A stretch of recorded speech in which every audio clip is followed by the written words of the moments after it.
ನಮಸ್ಕಾರ. ಪಾಕ್ ವಿರುದ್ಧದ ವಿಶ್ವಕಪ್ನ ಪಂದ್ಯಕ್ಕೆ ಟೀಂ ಇಂಡಿಯಾದಲ್ಲಾಯಿತು 3 ದೊಡ್ಡ ಬದಲಾವಣೆಗಳು. ತಂಡಕ್ಕೆ ಎಂಟ್ರಿ ಕೊಟ್ಟರು 3 ಹೊಸ ಆಟಗಾರರು. ಹೀಗಿರಲಿದೆ ನೋಡಿ ಭಾರತದ ಬಲಿಷ್ಠ ಪ್ಲೇಯಿಂಗ್ 11. ಹಾಗಾದರೆ ಸುದ್ದಿಯ ಸಂಪೂರ್ಣ ಮಾಹಿತಿ ಏನು? ಅಷ್ಟಕ್ಕೂ ಪಾಕ್ ವಿರುದ್ಧದ ಪಂದ್ಯಕ್ಕೆ ಟೀಂ ಇಂಡಿಯಾದ ಪ್ಲೇಯಿಂಗ್ 11 ಕಾಂಬಿನೇಷನ್ ಯಾವ ರೀತಿಯಾಗಿದೆ ಹಾಗೂ ಪಿಚ್ ಕಂಡೀಷನ್ ಹೇಗಿದೆ ಎನ್ನುವುದರ ಕಂಪ್ಲೀಟ್ ಮಾಹಿತಿಯನ್ನ ಈ ವಿಡಿಯೋದಲ್ಲಿ ತಿಳಿಸ್ಕೊಡ್ತಾ ಹೋಗ್ತೀನಿ. ಆದ್ದರಿಂದ ಕೊನೆವರೆಗೂ ನೋಡಿ.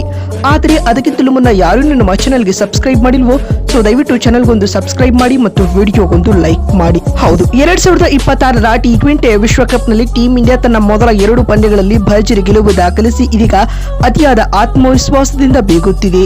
ನಮೀಬಿಯಾ ಹಾಗೂ USA ವಿರುದ್ಧದ ಯೂನಿಟ್ ಟೆಸ್ಟ್ ಕಂಪ್ಲೀಟ್ ಮಾಡಿರುವ ಟೀಂ ಇಂಡಿಯಾ ಇದೀಗ ಪಾಕ್ ವಿರುದ್ಧದ ಫೈನಲ್ ಎಕ್ಸಾಮ್ ಬರೆಯಬೇಕಾಗಿದೆ. ಅದರಲ್ಲಿಯೂ ನಮೀಬಿಯಾ ವಿರುದ್ಧದ ಪಂದ್ಯದಲ್ಲಿ 93 ರನ್ಗಳ ಹೈಯೆಸ್ಟ್ ಎವರ್ ಮಾರ್ಜಿನ್ ವಿಕ್ಟರಿ ಬಂದರೂ ಕೂಡ ಪಾಕ್ನ ಸವಾಲು ಎದುರಾಗಲಿದೆ. ಇದೇ ಫೆಬ್ರವರಿ 15ರಂದು ಕೊಲಂಬೋದ ಆರ್ ಪ್ರೇಮದಾಸ ಮೈದಾನದಲ್ಲಿ ಉಭಯ ತಂಡಗಳ ನಡುವಿನ ಹೈ ವೋಲ್ಟೇಜ್ ಮ್ಯಾಚ್ ನಡೆಯಲಿದೆ. ಮತ್ತೊಂದು ಕಡೆ ಬೈಲಾಟರಲ್ ಸೀರೀಸ್ ನಲ್ಲಿ 200ಕ್ಕೂ ಅಧಿಕ ರನ್ಗಳನ್ನು ನಿರಾಯಸವಾಗಿ ಬಾರಿಸುತ್ತಿದ್ದ ಟೀಂ ಇಂಡಿಯಾದ ಬ್ಯಾಟಿಂಗ್ ಲೈನ್ಅಪ್ ಇದೀಗ ಐಸಿಸಿ ಇವೆಂಟ್ ನಲ್ಲಿ ಸ್ಟ್ರಗಲ್ ಪಡ್ತಿದೆ.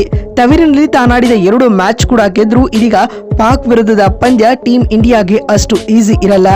ಲಾಸ್ಟ್ 2 ಮ್ಯಾಚ್ ನಲ್ಲಿಯೂ team India spin against struggle ಪಟ್ಟಿದೆ. ಹೀಗಿರುವಾಗ ಸ್ಪಿನ್ ಫ್ರೆಂಡ್ಲಿ ಶ್ರೀಲಂಕಾದಲ್ಲಿ ನಡೆಯಲಿರುವ ಪಾಕ್ ವಿರುದ್ಧದ ಪಂದ್ಯದಲ್ಲಿ ಟೀಂ ಇಂಡಿಯಾದ ಬ್ಯಾಟಿಂಗ್ ಲೈನ್ಅಪ್ಗೆ ಅಗ್ನಿ ಪರೀಕ್ಷೆ ಎದುರಾಗಲಿದೆ. ಅತ್ತ ಪಾಕ್ ಕಡೆ ಶದಾಬ್ ಖಾನ್, ಅಬ್ರಾರ್, ನವಾಜ್, ಸೈಮ್ ಐಬ್ ಮತ್ತು ಉಸ್ಮಾನ್ ತಾರಿಕ್ ರಂತಹ ಬೆಸ್ಟ್ ಸ್ಪಿನ್ ಆಲ್ರೌಂಡರ್ ಗಳಿದ್ದಾರೆ and they are doing well. ಹೀಗಿರುವಾಗ ಭಾರತದ ಬ್ಯಾಟಿಂಗ್ ಲೈನ್ಅಪ್ ಯಾವ ರೀತಿಯಾಗಿ ಪರ್ಫಾರ್ಮ್ ಮಾಡುತ್ತೆ ಅನ್ನೋದನ್ನ ಕಾದು ನೋಡೋಣ. ಈ ಮಧ್ಯೆ ಜ್ವರದ ಕಾರಣ ಕಳೆದ ಪಂದ್ಯ ಮಿಸ್ ಮಾಡಿಕೊಂಡಿದ್ದ ಅಭಿಷೇಕ್ ಶರ್ಮಾ ಪ್ಲೇಯಿಂಗ್ 11 ನ ಭಾಗವಾಗುವ ಸಾಧ್ಯತೆ ಇದೆ. ಅಭಿಷೇಕ್ ತಂಡಕ್ಕೆ ಎಂಟ್ರಿ ಕೊಟ್ಟರೆ ಆ ಪವರ್ ಪ್ಲೇ ನಲ್ಲಿ ಬೇಕಾಗಿದ್ದಂತಹ ಅಡ್ವಾಂಟೇಜ್ ತಂದುಕೊಡ್ತಾರೆ.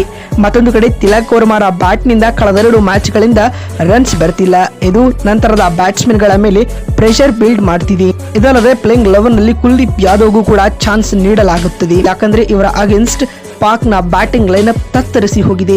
ಪಾಕ್ ವಿರುದ್ಧ ಇವರು ಒಳ್ಳೆಯ ಫಿಗರ್ಸ್ ಗಳನ್ನ ಹೊಂದಿದ್ದಾರೆ. ಹೀಗಾಗಿ ಕುಲ್ದೀಪ್ ಎಂಟ್ರಿ ಕೊಟ್ಟರೆ ಇಲ್ಲಿ ಹರ್ಷದೀಪ್ ಸಿಂಗ್ ರವರಿಗೆ ರೆಸ್ಟ್ ನೀಡಬೇಕಾಗುತ್ತದೆ. ಮತ್ತು ಪ್ರೇಮದಾಸ ಸ್ಟೇಡಿಯಂ ಸ್ಪಿನ್ ಫ್ರೆಂಡ್ಲಿ ಆಗಿರುವ ಕಾರಣದಿಂದಾಗಿ ವಾಷಿಂಗ್ಟನ್ ಸುಂದರ್ ಕೂಡ ಪ್ಲೇಯಿಂಗ್ 11 ಗೆ ಎಂಟ್ರಿ ಕೊಡ್ತಾರೆ. ಅವರು ರಿಂಕು ಸಿಂಗ್ ಬದಲಿಯಾಗಿ ಆಡ್ತಾರೆ. ಸ್ನೇಹಿತರೆ, ಇವರು ಜೆನ್ಯೂನ್ ಆಲ್ರೌಂಡರ್.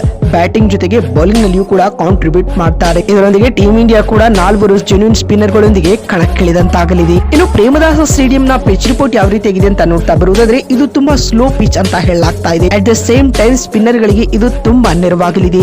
160 ರಿಂದ 170 ಆನ್ ಪಾರ್ ಸ್ಕೋರ್ ಅಂತ ಹೇಳ್ಬಹುದು. ಇಲ್ಲಿ 6 ಬಾರಿಸುವುದು ಅಷ್ಟು ಈಸಿ ಅಲ್ಲ. ಸಿಂಗಲ್ ಲೈನ್ 2 ನಲ್ಲಿ ಡೀಲ್ ಮಾಡಿದ್ರೆ ಪಂದ್ಯ ಫಿನಿಶ್ ಮಾಡಬಹುದು. ಪವರ್ ಪ್ಲೇ ನ ಅಡ್ವಾಂಟೇಜ್ ತೆಗೆದುಕೊಂಡು ರನ್ ಬಾರಿಸಿದ್ರೆ ಮಿಡಲ್ ಓವರ್ ಗಳಲ್ಲಿ ಅದನ್ನ ಮೊಮೆಂಟಮ್ ಕ್ಯಾರಿ ಮಾಡಬಹುದು. ಅಂಡ್ ಡ್ಯೂ ಇರೋದ್ರಿಂದ ಇಲ್ಲಿ ಟಾಸ್ ಗೆದ್ದವರು ಚೇಸ್ ಮಾಡ್ತಾರೆ. ಇನ್ನೊತ್ತ ಪಾಕ್ ನ ಬಲಾಬಲ ಹೇಗಿದೆ ಅಂತ ನೋಡ್ತಾ ಬರುವುದಾದ್ರೆ ಪಾಕ್ ತಂಡಕ್ಕೆ ಸ್ಪಿನ್ ತಂತ್ರವೇ ಜೀವಾಳ. ಇದನ್ನ ಬಿಟ್ರೆ ಬ್ಯಾಟಿಂಗ್ ಅಲ್ಲಿ ಅಷ್ಟೊಂದು ಇಂಪ್ರೂವ್ ಕಾಣಿಸ್ತಿಲ್ಲ. ಶಾಹಿಬ್ ಜಾದಾ, ಫರ್ಹಾನ್ ರೊಬ್ಬರನ್ನ ಬಿಟ್ರೆ ಯಾರು ಕೂಡ ಕನ್ವಿನ್ಸಿಂಗ್ ಆಗಿ ಕಾಣಿಸ್ಕೊಳ್ತಾ ಇಲ್ಲ. ಆದಿಯಾಗೂ ಕಳೆದ ಪಂದ್ಯದಲ್ಲಿ ಬಾಬರ್ 40+ ರನ್ ಮಾಡಿ ಒಳ್ಳೆಯ ಟಚ್ ನಲ್ಲಿ ಕಾಣಿಸ್ಕೊಳ್ತಾ ಇದ್ದಾರೆ. ಇನ್ನುಳಿದಂತೆ ಪಾಕ್ ವಿರುದ್ಧದ ಹೈ ವೋಲ್ಟೇಜ್ ಪಂದ್ಯಕ್ಕೆ ಭಾರತದ ಪ್ಲೇಯಿಂಗ್ 11 ಯಾವ ರೀತಿಯಾಗಿದೆ ಅಂತ ನೋಡ್ತಾ ಬರುವುದಾದ್ರೆ ಓಪನರ್ಸ್ ಗಳಾಗಿ ಇಲ್ಲಿ ಅಭಿಷೇಕ್ ಶರ್ಮಾ ಹಾಗೂ ಇಶಾನ್ ಕಿಶನ್ ಕಣಕ್ಕಿಳಿಯಲಿದ್ದಾರೆ ಮತ್ತು 3ನೇ ಕ್ರಮಾಂಕದಲ್ಲಿ ತಿಲಕ್ ವರ್ಮಾ ಆಡಲಿದ್ದಾರೆ. ಇವರ ಬ್ಯಾಟ್ ನಿಂದ ರನ್ಸ್ ಬರಲೇಬೇಕು. ಇನ್ನು ನಂಬರ್ 4ರ ಸ್ಲಾಟ್ ನಲ್ಲಿ ಕ್ಯಾಪ್ಟನ್ ಸೂರ್ಯಕುಮಾರ್ ಯಾದವ್ ಕಣಕ್ಕಿಳಿದರೆ 5ನೇ ಕ್ರಮಾಂಕದಲ್ಲಿ ಹಾರ್ದಿಕ್ ಆಡಲಿದ್ದಾರೆ. 6ನೇ ಸ್ಲಾಟ್ ನಲ್ಲಿ ಶಿವಮ್ ದುಬೆ ಆಡಿದರೆ 7ನೇ ಕ್ರಮಾಂಕದಲ್ಲಿ ವಾಷಿಂಗ್ಟನ್ ಸುಂದರ್ ಕಾಣಿಸಿಕೊಳ್ತಾರೆ. ಹಾಗೂ 8ನೇ ಸ್ಲಾಟ್ ನಲ್ಲಿ ಅಕ್ಷರ್ ಪಟೇಲ್, 9ನೇ ಕ್ರಮಾಂಕದಲ್ಲಿ ಕುಲ್ದೀಪ್ ಯಾದವ್ ಹಾಗೂ 10ನೇ ಸ್ಲಾಟ್ ನಲ್ಲಿ ವರುಣ್ ಚಕ್ರವರ್ತಿ ಆಡಿದರೆ 11ನೇ ಕ್ರಮಾಂಕದಲ್ಲಿ ಜಸ್ಪ್ರೀತ್ ಬುಮ್ರಾ ಪ್ಲೇಯಿಂಗ್ 11 ನ ಭಾಗವಾಗಲಿದ್ದಾರೆ. ಸ್ನೇಹಿತರೆ, ಈ 11 ಅನ್ನ ಇಟ್ಕೊಂಡು ಟೀಂ ಇಂಡಿಯಾ ಪಂದ್ಯ ಗೆಲ್ಲುತ್ತಾ ಅಥವಾ ಇಲ್ಲವೆನ್ನೋದನ್ನ ಕಾಮೆಂಟ್ ಮಾಡಿ. ನಮಸ್ಕಾರ.